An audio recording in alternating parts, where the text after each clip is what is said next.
كتاب الله منهل كل ضامن ومورد من تعطش للهدايا وسنة أحمد مسك الختام سراج النور من جمع المزايا.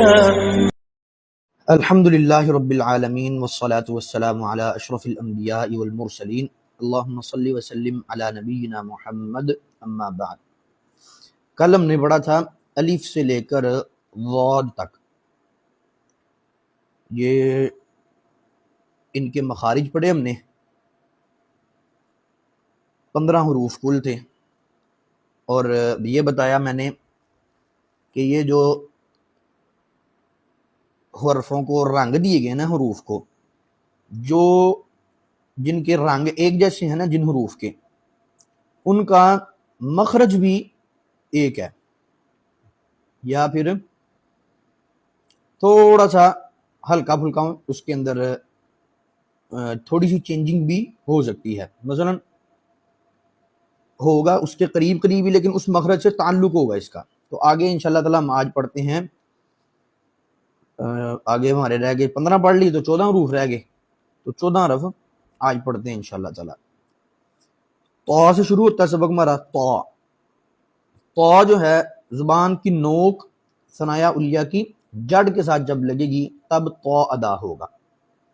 ظا زبان کی نوک اور ثنایا علیہ کا سرا، یہ جب آپس میں ملیں گے تب ظا ادا ہوگا. زبان کی نوک اور ثنایا علیہ کا سرا، یہی مخرج ذال کا بھی ہے اور یہی مخرج سا کا بھی ہے.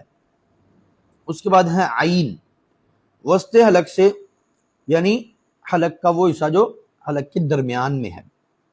اس کے بعد غین، ادنا حلق سے، یعنی منہ کی طرف والے حصے سے، جہاں سے خا ادا ہوا تھا. غین اور خا کا مخرج ایک ہی ہے. حمزہ اور ہا یہ ہوتے ہیں اقصی حلق سے ادا. عین اور ہا یہ ہوتے ہیں وسط حلق سے ادا. غین اور خا یہ ہوتے ہیں ادنا حلق سے ادا. ٹھیک ہے، حمزہ ہا عین ہا غین خا، ان کو حروف حلقیہ بھی بولتے ہیں، آگے پڑھیں گے انشاءاللہ.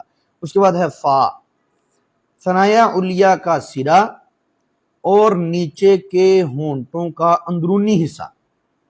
ثنایا علیہ کا سرا، ٹھیک ہے، جو نیچے کی طرف جو حصہ نا دانتوں کا، جو نیچے ایک ہوتا ہے اوپر مسوڑوں کے اندر، اسے جڑ بولتے ہیں، اور جو نیچے کی طرف ہوتا ہے باہر کو، اسے سرا بولتے ہیں. اوپر کے سامنے کے 2 دانتوں کا سرا اور نیچے کے ہونٹوں کا اندرونی حصہ، یعنی نیچے کے ہونٹوں کا شکم، اندرونی حصہ پیٹ، یہ جب آپس میں ملتے ہیں تب فا ادا ہوتا ہے. اس کے بعد آ گیا قوف. زبان کی جڑ کوے کے قریب جب نرم تالو سے لگے تب قوف ادا ہوتا ہے. جو کوے کے بالکل قریب تالو ہے نا، بالکل ساتھ، وہ ہے نرم تالو، نرم حصہ. اگر ہم چیک کرنے کی کوشش کریں نا تو ہمیں پتہ لگ سکتا ہے کہ یہ نرم حصہ ہے. جب زبان کی جڑ اوپر نرم تالو سے لگے تب قوف ادا ہوگا. اور کاف بالکل وہی مخرج ہے، لیکن تھوڑی سی تبدیلی ہے. زبان کی جڑ جب سخت تالو سے لگے، صرف اتنی سی تبدیلی ہے، اور معنی میں کتنی بڑی تبدیلی ان کی وجہ سے پیدا ہو جاتی ہے. قوف زبان کی جڑ کوے کے قریب جب نرم تالو سے لگے تب قوف ادا ہوتا ہے، اور کاف زبان کی جڑ جب اوپر سخت تالو سے لگے. اس کے بعد آ جاتا ہے لام. زبان کا کنارہ ماں کچھ حصہ حافہ اوپر والے دانتوں کے مسوڑوں سے لگے تب لام ادا ہوتا ہے. یہ زبان کی جو ہے نا حافہ، ادنا حافہ، اور یہ جو چیزیں ہیں نا، آگے آ رہی ہے القول السدید کتاب، اس کے اندر پوری تفصیل سے ہم انشاءاللہ تعالیٰ پڑھیں گے. اس کے بعد آ جاتا ہے میم. بند ہونٹوں کے خشک حصے سے میم ادا ہوتا ہے. اس کے بعد آ جاتا ہے، ہاں یہ دیکھیں نا، میم اور با میں کیا فرق ہے. با ادا ہوتا ہے بند ہونٹوں کے گیلے حصے سے، یعنی ہونٹوں کو جب بند کریں نا، اندرونی حصہ گیلا ہوتا ہے تب با ادا ہوتا ہے. اور میم بند ہونٹوں کے خشک حصے سے، یعنی بیرونی حصے سے ادا ہوگا. اندرونی اور بیرونی اتنا فرق ہے اس میں. اس کے بعد ہے نون. زبان کا کنارہ اوپر والے دانتوں کے مسوڑوں سے لگے تب نون ادا ہوتا ہے. اس کے بعد آ جاتا ہے واو، ہونٹوں کو گول کرنے سے واو ادا ہوتا ہے. اب فا بھی ہونٹوں سے ادا ہوتا ہے، اس کا بھی ہونٹوں کے ساتھ تعلق ہے، میم کا تعلق بھی ہونٹوں کے ساتھ ہے، اور واو کا تعلق بھی ہونٹوں کے ساتھ ہے، اس لیے ان کو انہوں نے ایک ہی رنگ دیے ہوئے ہیں.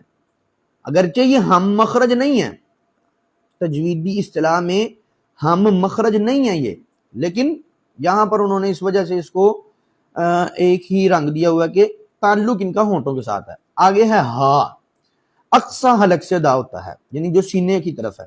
حمزہ یہ بھی اقصی حلق سے ادا ہوتا ہے. اس کے بعد ہے یا، یہ وسط زبان اور بالمقابل اوپر کے تالو سے ادا ہوتا ہے، جہاں سے جیم اور شین ادا ہوتے ہیں وہی سے یا ادا ہوتا ہے. اس کو تجویدی اصطلاح میں ان تینوں حروفوں کو حروف شجریہ بھی کہتے ہیں. تو یہاں تک ہمارا آج کا سبق جو تھا وہ مکمل ہوا الحمدللہ. وآخر دعوانا الحمدللہ رب العالمین. الله منهل كل ضامن ومورد من تعطش للهدايا، وسنة أحمد مسك الختام سراج النور من جمع المزايا.